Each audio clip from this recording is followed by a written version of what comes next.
Happens. It happens. Hi, this is Gilbert S. with the Unnamed Game Co.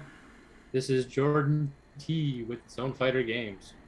Due to some technical issues, we are special recording here, so you're going to get a change of clothing somewhere in the middle of this because we actually are recording this before we release it for a change. And someday we might just do that, where we just so we're relevant and we're like right on top of the pulse of the industry or whatever it is, something like that. Hey, so I'm I'm thinking of visiting Arizona. Mhm. Is it hot?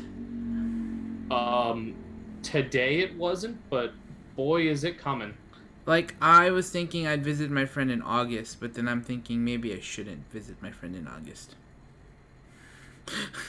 Uh I mean by that point, see it's May, June, July, August. I mean it'll probably be starting to cool down by that point, but it'll still be hot. Like blazing hot or like sad hot?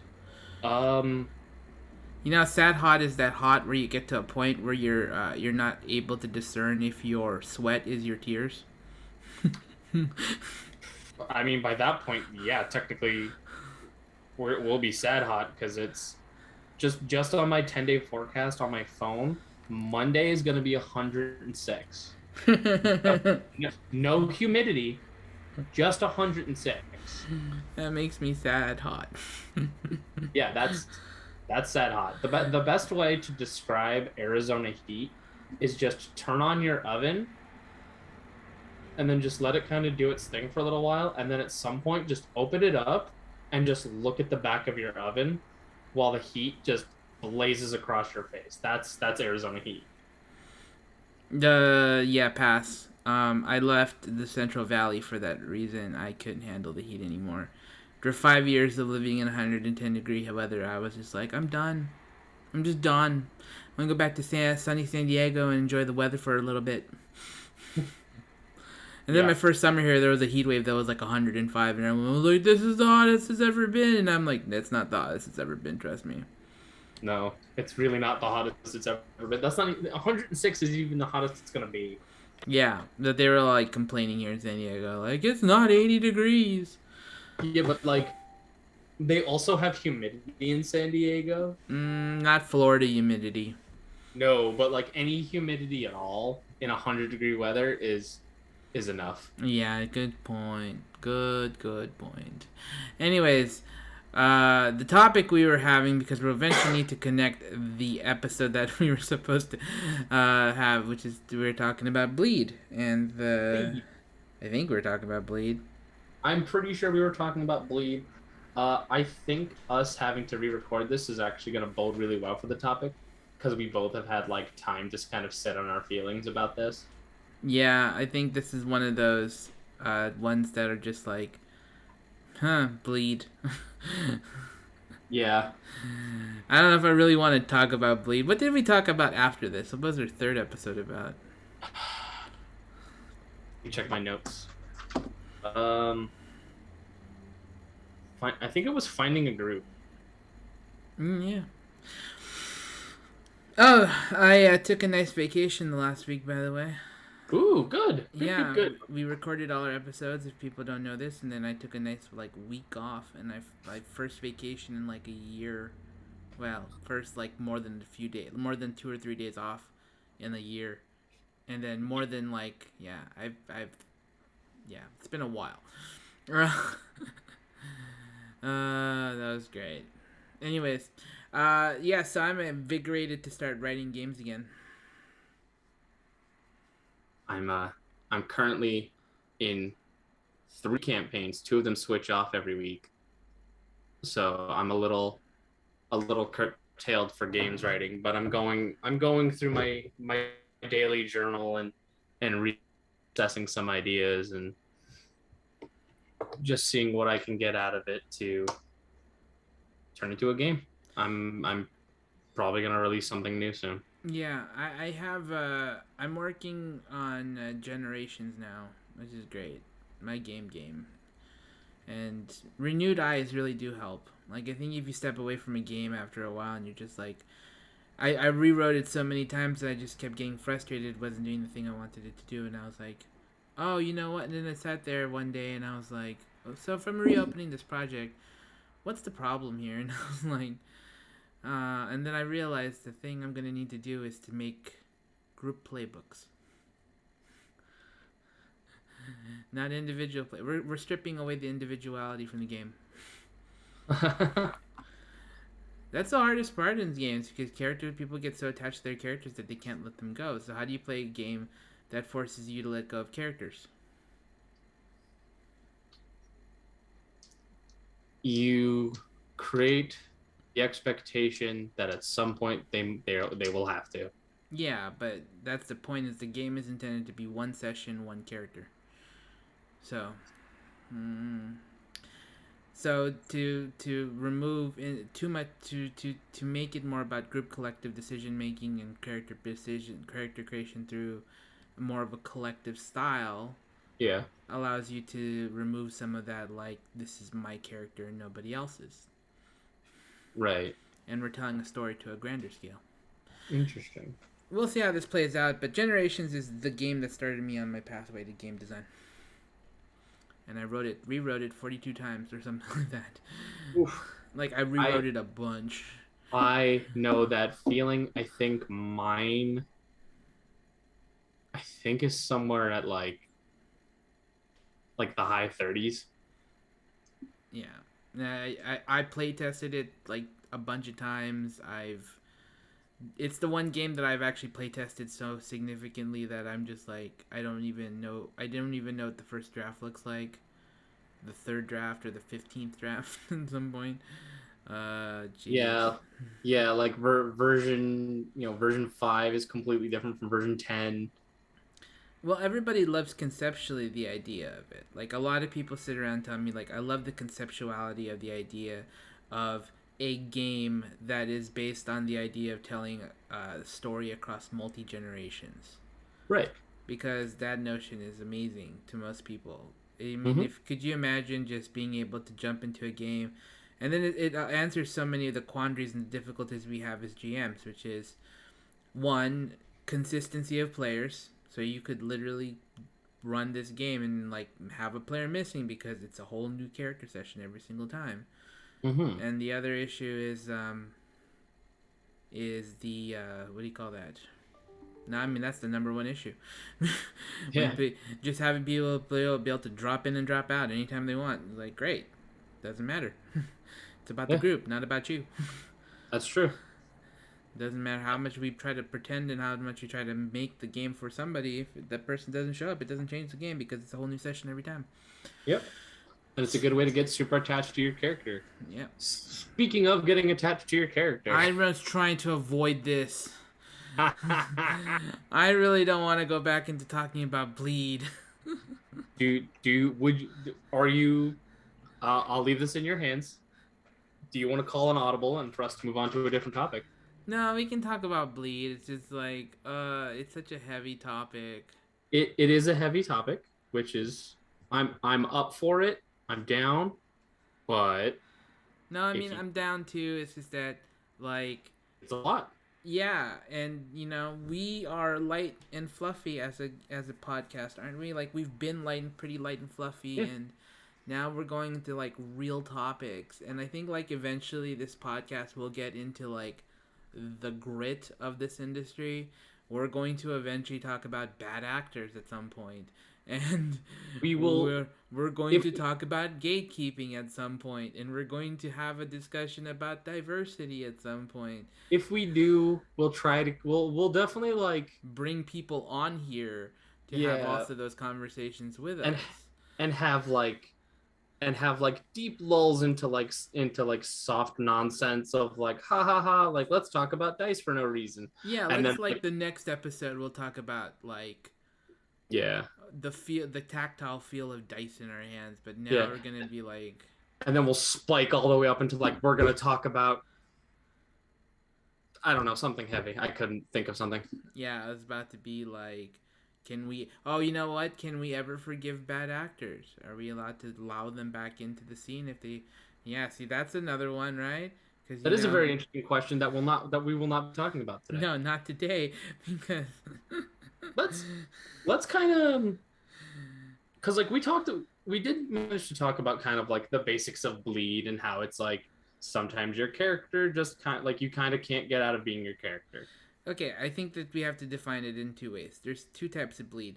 One is your character bleeds into yourself, which is your character affects you personally. The Mm-hmm. emotions, the pains, the difficulties that your character goes through affects you or triggers you in an individual manner.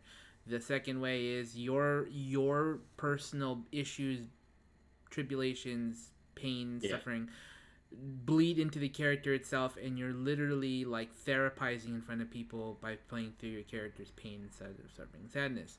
Right. Both have really complex feelings in the industry, or not even industry, in games, because Yes. people in it's only an RPG where you could literally veil the line between yourself and your character. Yes. Um, this is there are a lot of scenarios, and there are even in the growing mental health community, like for psychiatrists and various other counselors, they have begun to use RPGs to kind of help people kind of to deal with their issues and trauma in a consequence free environment. Mm-hmm. And this is a process by which they can hopefully generate some kind of catharsis. Yes. There's, but that's usually in an environment with Mhm. a trained psychologist or therapist that fully knows how to like protect and be aware of the individual that's going through the session. Like that, this is not a. Mhm. I'm sitting with four of my friends, reliving, The worst night my of my life or yeah, something. or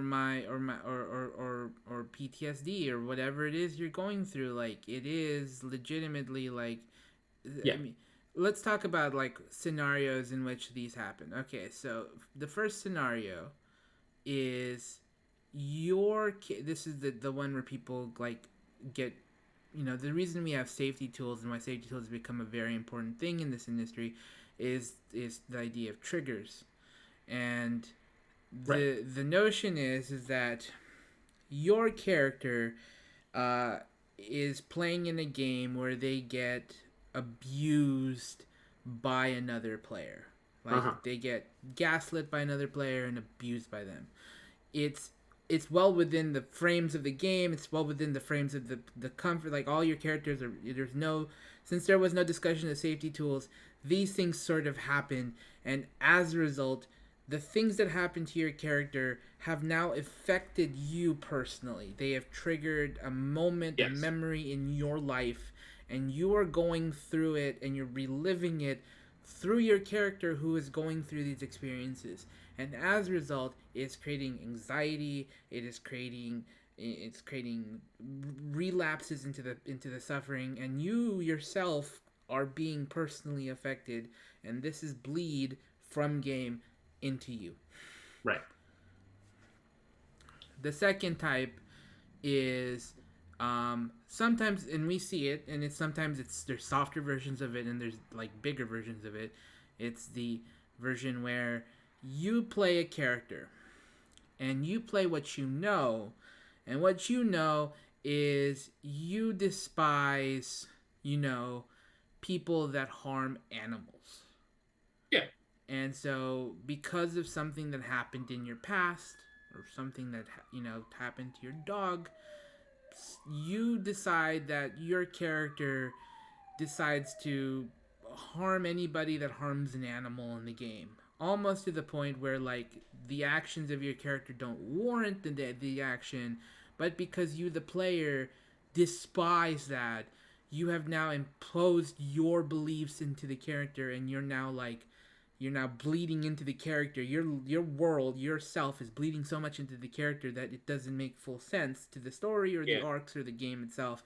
You have now just decided that you yourself are in that situation and you are the one who's making those decisions. Yeah. It is a it is a thing that is often talked about. That like, oh, this is. I think I mentioned this during the original recording. It's my least favorite advice that anyone ever gets, which is write what you know. Cool. No one ever expands or gives you more information on that.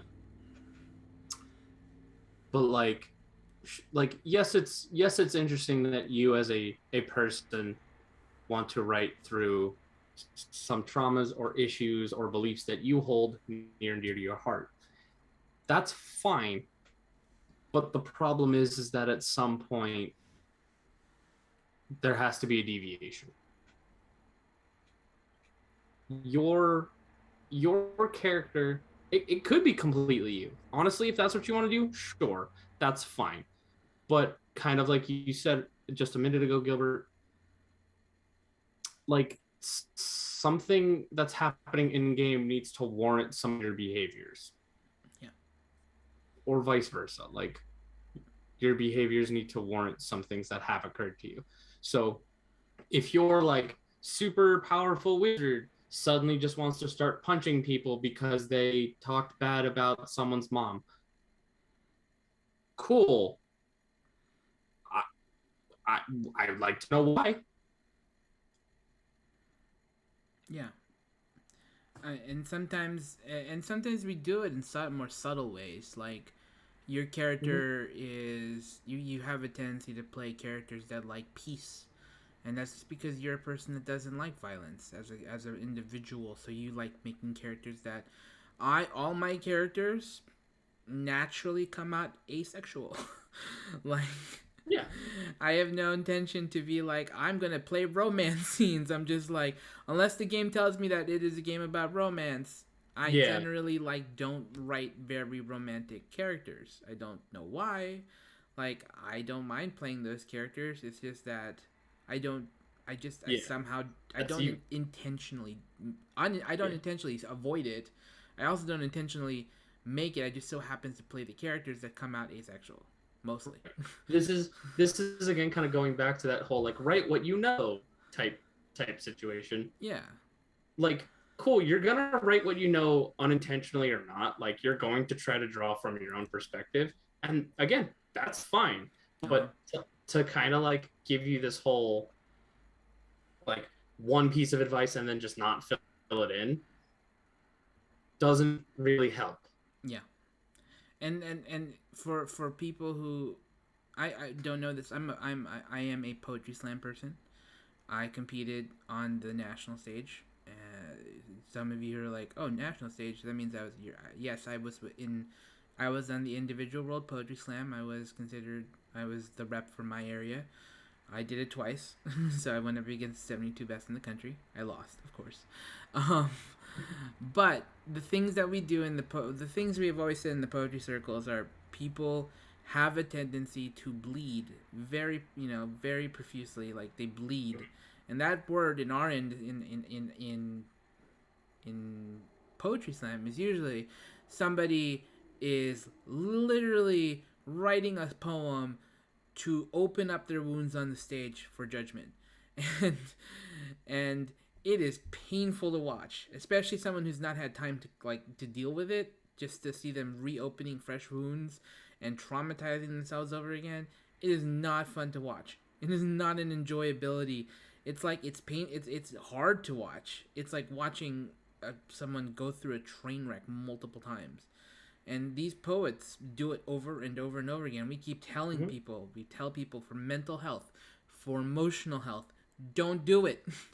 And they still do it because young poets they're like this is the way I get to touch the audience's feelings. I'm like No, there yeah, there's other ways. Like you don't need to destroy yourself to make other for the entertainment of the audience. Like it's you a don't. little, yeah, like it's very what's the word here? It's very like it's such a low bar to kind of do that. Yeah, Like, it kind of is. Like you it's good to write like those poems when you've had fresh eyes and you've had time away from it and you've been able to heal the wounds enough for you to be able to open it up, and it's like where it doesn't completely re-traumatize you every time you do it. Totally right. do it. Like it's fine.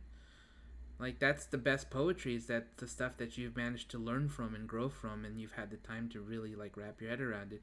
And if writing is cathartic for you and that's something you do, and like acting is cathartic for you and performing or whatever it is that's cathartic for you, Yeah. that's good, but like you don't need an audience for it.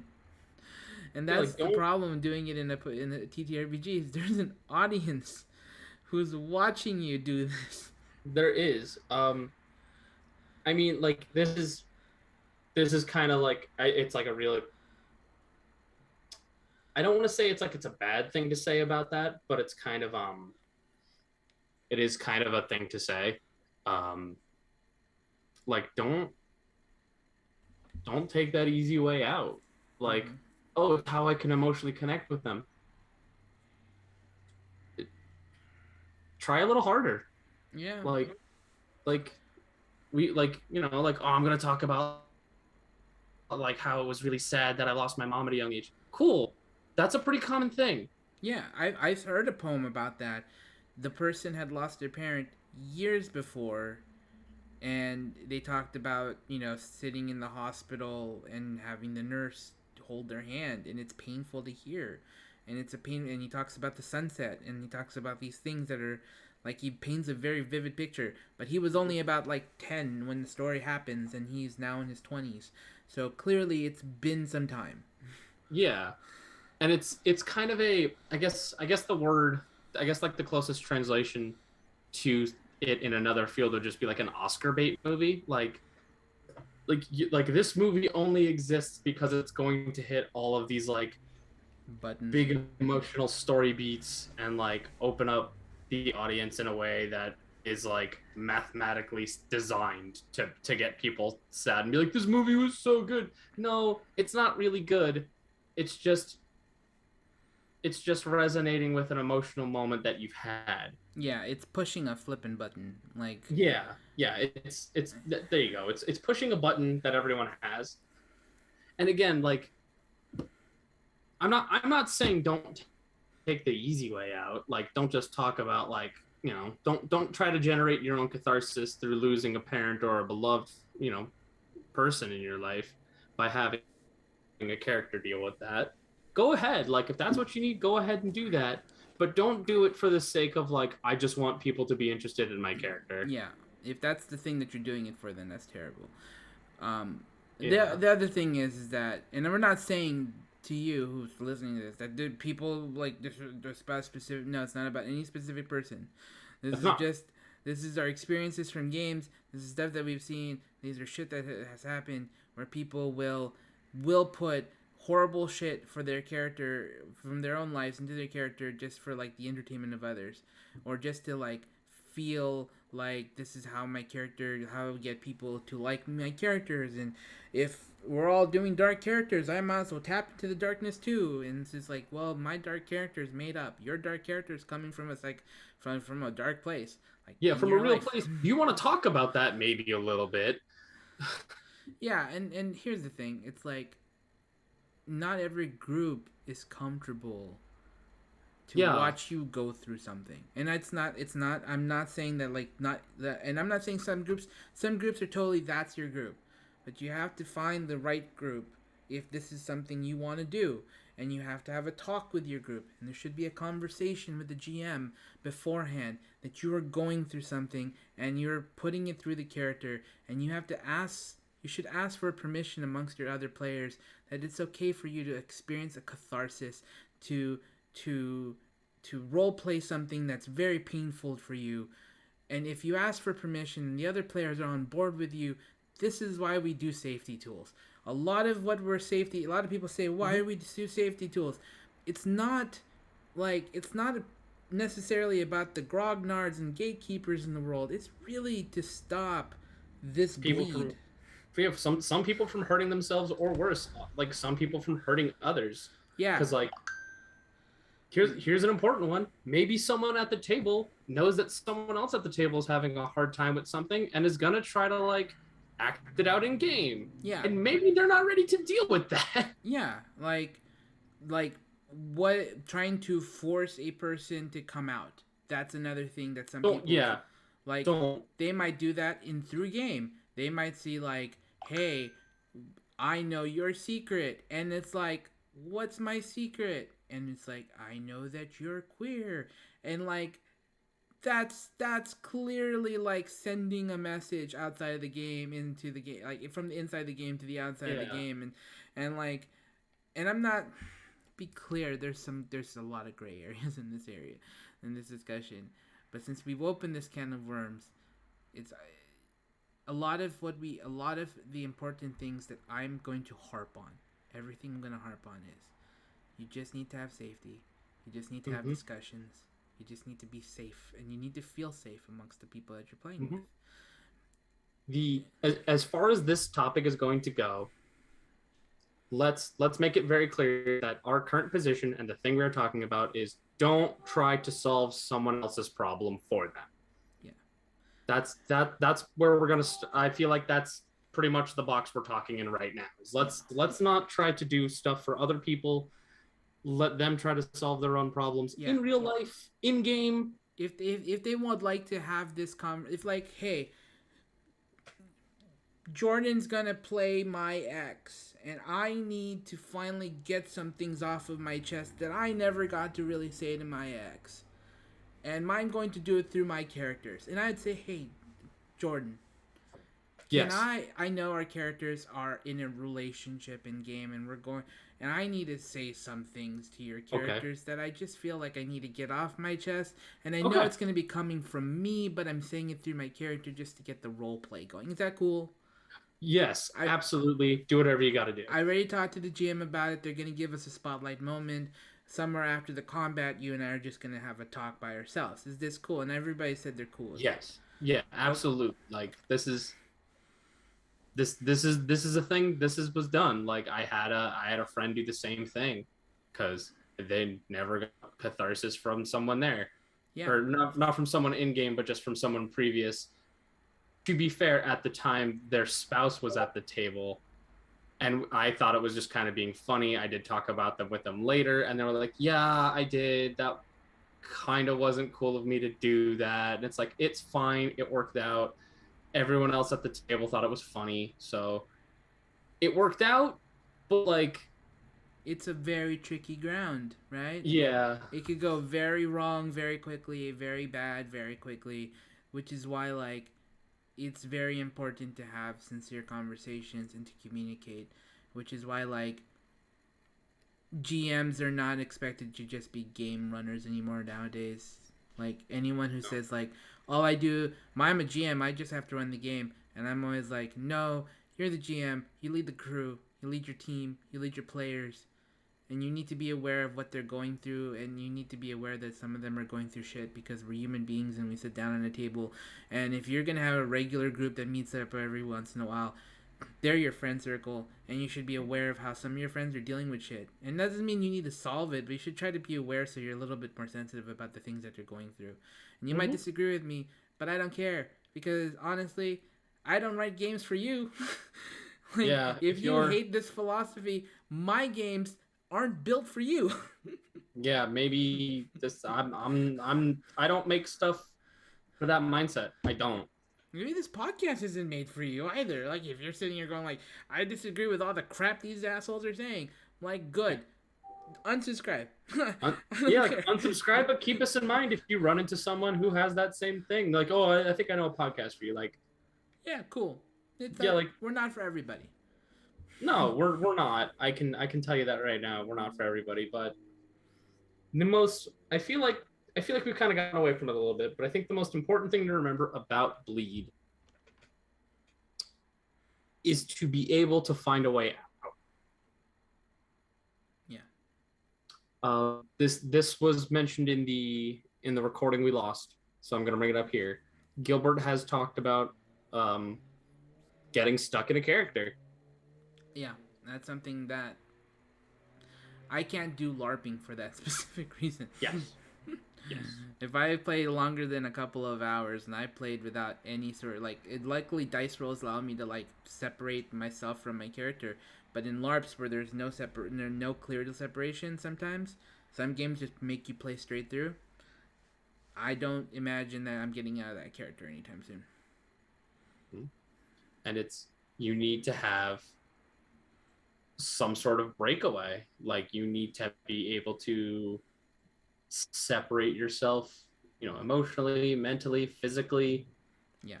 somehow. That I know it's weird to say it, but that idea from Inception works really well. It's the idea that you carry a something that's very specific to your person, like Hmm. your yourself, and you keep that in your hand, in your pocket, because it's not something that belongs with your character, so it belongs to you. And when Yeah. you touch it, it reminds you, it's an anchor to remind you that you are you. Not a wizard. Yeah. Yes, you are you, not the wizard you're playing, but you are you, and it is okay. So if you need to and you're feeling well overwhelmed, grab that little trinket and or something that says, "Hey, I'm Billy Bob and I'm playing a game right now and I need to Yeah. pull myself away from it." And this anchors me back into world. Or even like do the opposite. Like find something that's like a physical thing for your character to have, like that you just have in your hand. Yeah. Like maybe it'll work out, maybe it won't. I don't just You need to be able to kind of like if you're going to get into those really long games and get yourself super in the headspace, being able to separate yourself is going to be a good thing, because maybe if you're in a very specific type of game where death is a real possibility for your character, it's not going to be a clean cut. If you roll and your character dies, it's not a clean cut. No. I've seen it happen. Yeah. Well, this has been a fun and dark episode. I think I prefer this where we just record like once a week and then we just kind of. I know that we like to do all of that, and maybe we might re-record the third episode at this stage, because We might. sitting down and really thinking about some of these conversations allows us to really have Mhm. them up with a different perspective. Yeah. Um, I have some closing words about bleed, just in case, so we put a nice little period on it. oh yeah, no, no. Let's have our final statements. Um, Separate from your character with your playgroup. Like, discuss the game, aftercare. Like, I know there was a joke a little while back about how the BDSM community and the tabletop community are a Venn diagram.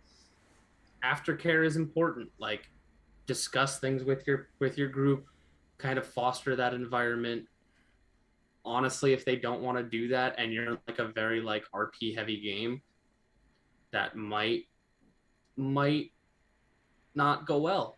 But you know what? It's worth it to try to start that.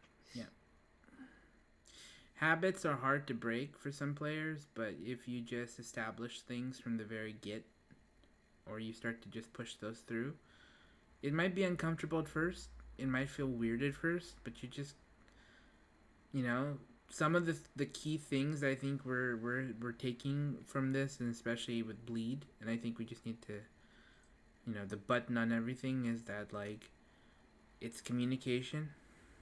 It's not bleed isn't bad. You're not bad for bleeding. You're not bad for taking in what your character is going through and your emotional pains that they might be going through. You're not bad for putting your stuff onto your character and playing it through the game. There's nothing wrong with it. It is the matter of being aware of what's going on and being aware of what you're doing so that others can be aware of it as well, because you may not realize it, but what you're going through might be affecting the other players on the table. Mm-hmm. And asking others if you're allowed to bleed in front of them is just as much a thing that you should ask, because some people get trauma from watching others people's trauma. It is a fact. And Mm-hmm. we don't want to trigger people.